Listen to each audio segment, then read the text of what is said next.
नमस्कार दोस्तों, आपका हमारे YouTube चैनल भक्ति ज्ञान त्योहार में स्वागत है। आज मैं आपको होली की कुछ प्रचलित कहानियां सुनाने जा रही हूँ। अगर आपको ये कहानियां पसंद आए तो कमेंट बॉक्स में होलिका माता की जय अवश्य लिखिए।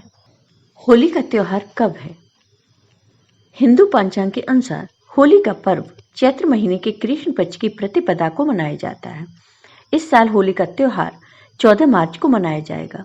इसके अलावा होली से एक दिन पहले 13 मार्च को होलिका दहन किया जाएगा।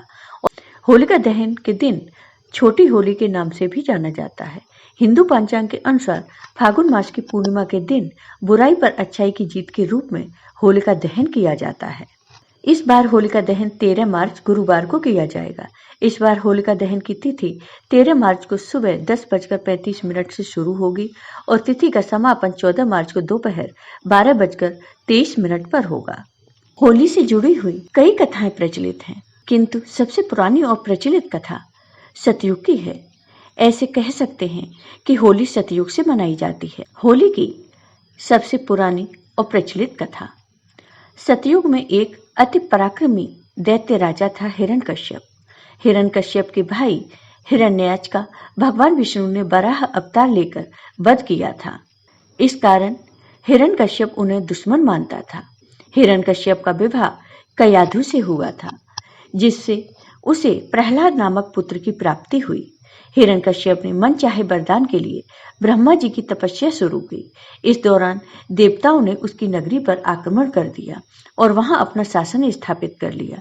उस समय देव ऋषि नारद मुनि ने कयाधु की रक्षा की और अपने आश्रम में स्थान दिया। वहीं पर हिरण्यकश्यप के पुत्र प्रहलाद का जन्म हुआ। देव ऋषि नारद मुनि की संगत में रहने के कारण प्रहलाद भगवान विष्णु का भक्त बन गया। उधर कई वर्षों तक तपस्या के बाद हिरण्यकश्यप को ब्रह्मा जी के दर्शन हुए। हिरण्यकश्यप ने वरदान मांगा कि मेरी मृत्यु मनुष्य या पशु के हाथों न हो, न किसी अस्त्र शस्त्र से, न वह दिन न रात में, न भवन के बाहर और न ही अंदर, न भूमि न आकाश में हो। कुल मिलाकर अपनी समझ में उसने अमरता का वरदान मांगा।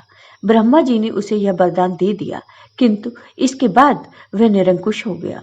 वह ऋषि मुनियों की हत्या करवाने लगा और स्वयं को भगवान घोषित कर दिया, किंतु स्वयं उसका पुत्र प्रहलाद भगवान विष्णु की भक्ति में लीन रहता। यह बात हिरण्यकश्यप को पता चली तो वह गुस्से से फट पड़ा। बार बार समझाने के बाद भी प्रहलाद ने जिद नहीं छोड़ी तो उसने उसे मारने का फैसला किया। हिरण्यकश्यप की एक बहन थी होलिका। होलिका को भी भगवान ब्रह्मा से एक वरदान मिला था, यह कि उसे अग्नि नहीं जला सकती। हिरण्यकश्यप ने होलिका को कहा कि वह प्रहलाद को अपनी गोद में लेकर अग्नि में बैठ जाए ताकि प्रहलाद भाग न सके, वह उसी अग्नि में जलकर खाक हो जाए। होलिका ने किया तो ऐसा ही, किंतु वह खुद भस्म हो गई और प्रहलाद बच गया। कहा जाता है कि होलिका के एक वस्त्र में न जलने की शक्तियां समाहित थीं, किंतु भगवान विष्णु की कृपा से चली तेज आंधी से वह वस्त्र होलिका से हटकर प्रहलाद के शरीर से लिपट गया था। होलिका के जलने और प्रहलाद के बच जाने पर नगरवासियों ने उत्सव मनाया, जिसे छोटी होली के रूप में भी जानते हैं। इसके बाद जब यह बात फैली तो विष्णु भक्तों ने अगले दिन और भी भव्य तरीके से उत्सव मनाया। होलिका से जुड़ा होने के कारण आगे इस उत्सव का नाम ही होली पड़ गया। उधर हिरण्यकश्यप ने प्रहलाद को मारने के लिए उसे एक खंबे में बांध दिया। वह प्रहलाद को मारने ही वाले थे कि भगवान विष्णु खंबा फाड़कर नरसिंह अवतार में प्रकट हुए। उन्होंने हिरण्यकश्यप को उसके भवन की चौखट पर ले जाकर संध्या के समय अपनी गोद में रखकर नाखूनों की सहायता से उसका वध कर दिया। इस तरह ब्रह्मा का वरदान भी नहीं टूटा और आतताई का अंत हो गया। भगवान ने भक्त प्रहलाद को उसका उत्तराधिकारी बना दिया। भगवान शिव और कामदेव की कथा। सबसे प्रचलित कथा सतयुग में होलिका दहन की है, लेकिन बाद के युगों में भी यह उत्सव अलग अलग समय पर मनाया जाता रहा है और इससे अनेक कथाएं भी जुड़ती गईं। होली की एक कहानी कामदेव की भी है। मां पार्वती भगवान शिव से विवाह करने के लिए उनकी तपस्या में लीन थी, लेकिन खुद ध्यानमग्न भगवान शिव ने काफी समय तक ध्यान नहीं दिया। ऐसे में कामदेव से रहा न गया और उन्होंने भगवान शिव पर पुष्पबाण चढ़ा दिया। ध्यान भंग होने से भगवान शिव को इतना गुस्सा आया कि उन्होंने अपनी तीसरी आंख खोल दी और कामदेव भस्म हो गए। कामदेव के भस्म होने पर उनकी पत्नी रोने लगी और कामदेव को जीवित करने की गुहार लगाई। इसके अगले दिन क्रोध शांत होने पर भगवान शिव ने कामदेव को पुनः जीवित कर दिया। यह दिन होली का दिन होता है। आज भी रति के बिलाप को लोक संगीत के रूप में गाया जाता है और चंदन की लकड़ी को अग्निदान किया जाता है ताकि कामदेव को भस्म होने में पीड़ा न हो। साथ ही बाद में कामदेव के जीवित होने की खुशी में रंगों का त्योहार मनाया जाता है।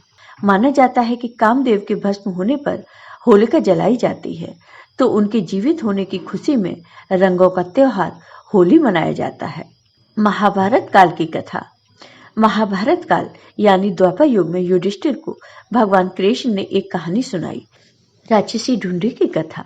राजा पृथु के समय में ढूंढी नामक एक कुटिल राक्षसी थी। वह अबोध बालकों के साथ दुर्व्यवहार करके खा जाती थी। अनेक प्रकार के जप तप से उसने बहुत से देवताओं को प्रसन्न करके उनसे वरदान प्राप्त कर लिया था कि उसे कोई भी देवता मानव अस्त्र शस्त्र नहीं मार सकेगा, न ही उस पर सर्दी गर्मी और वर्षा का कोई असर होगा। इस वरदान के बाद उसका अत्याचार और बढ़ गया क्योंकि उसको मारना असंभव था। लेकिन भगवान शिव के एक श्राप के कारण बच्चों की शरारतों से वह मुक्त नहीं थी। राजा पृथु ने ढूंढी के अत्याचारों से तंग आकर राजपुरोहित से उससे छुटकारा पाने का उपाय पूछा। तब पुरोहित ने कहा कि यदि फागुन मास की पूर्णिमा के दिन, जब न अधिक सर्दी होगी न गर्मी, सब बच्चे एक एक लकड़ी लेकर अपने घर से निकले, उसे एक जगह पर रखें और घास फूस रखकर जला दें। ऊंचे स्वर में तालियां बजाते हुए मंत्र पढ़ें और अग्नि की प्रदक्षिणा करें और जोर जोर से हंसें, गाएं, चिल्लाएं और शोर करें तो राक्षसी मर जाएगी। पुरोहित की सलाह का पालन किया गया और जब ढूंढी इतने सारे बच्चों को देखकर अग्नि के समीप आई तो बच्चों ने एक समूह बनाकर नगाड़े बजाते हुए ढूंढी को घेरा। धूल और कीचड़ फेंकते हुए उसको शोरगुल करते हुए नगर के बाहर खदेड़ दिया। कहते हैं कि इसी परंपरा का पालन करते हुए आज भी होली पर बच्चे शोरगुल और गाना बजाना करते हैं। भगवान कृष्ण और राधा की होली। द्वापर युग की कथा के अनुसार जब भगवान कृष्ण शिशु थे तब कंस ने उन्हें मारने के लिए पूतना नाम की राक्षसी को गोकुल भेजा। फागुन पूर्णिमा के अगले दिन पूतना ने अपने स्तनों पर विष लगाकर कान्हा को स्तनपान कराया, लेकिन स्तनपान करते करते ही कान्हा ने पूतना के प्राण खींच लिए और उसका वध कर दिया। लेकिन इससे कान्हा का रंग और भी सांवला हो गया। इसके बाद कान्हा और बड़े हुए तो उन्हें अपने रंग के सांवले होने का दुख हुआ। कान्हा ने इसका दुख अपनी माता यशोदा को बताया। एक दिन माँ यशोदा ने यूं ही कह दिया कि तुम्हें राधा के गोरे रंग से समस्या है तो तुम उसे किसी भी रंग में रंग दो। बस इतना सुनना था कि कान्हा अपने मित्रों के साथ कई प्रकार के रंग लेकर फागुन पूर्णिमा के अगले दिन बरसाना गांव की ओर दौड़ पड़े। कान्हा को जैसे ही राधा देखी उन्होंने उन पर कई तरह के रंग डाल दिए और मुख लाल पीला कर दिया। राधा का ऐसा हाल देखकर कई गोपियां भी उन्हें बचाने आईं, लेकिन कान्हा के मित्रों से वे भी नहीं बच पाईं। कान्हा और उनके मित्रों ने राधा और गोपियों पर तरह तरह के रंग डाल दिए तो बदले में गोपियों ने उन पर माखन, पानी इत्यादि से भरी हुई मटकियां फोड़ दी। इसके बाद से इस दिन रंग वाली होली खेली जाने लगी। हिंदू धर्म के सभी त्योहार में खुशियां, लेकिन इसके पीछे गंभीर संदेश भी हैं। जैसे दिवाली अधर्म पर धर्म का विजय का प्रतीक है, वैसे ही होली भी है। इस त्योहार का स्पष्ट संदेश है कि घमंड अच्छा नहीं होता, ईश्वर से बढ़कर कोई नहीं होता। जो भी विधि के विधान को नहीं मानता उसे कोई नहीं बचा सकता। जैसे होलिका या हिरण्यकश्यप वरदान के बावजूद भी मारे गए। जय हो भगवान विष्णु की। आपको ये वीडियो पसंद आया हो तो कमेंट बॉक्स में कमेंट करके जरूर बताइए। साथ ही मेरे वीडियो को ज़्यादा से ज़्यादा शेयर करिए। धन्यवाद दोस्तों।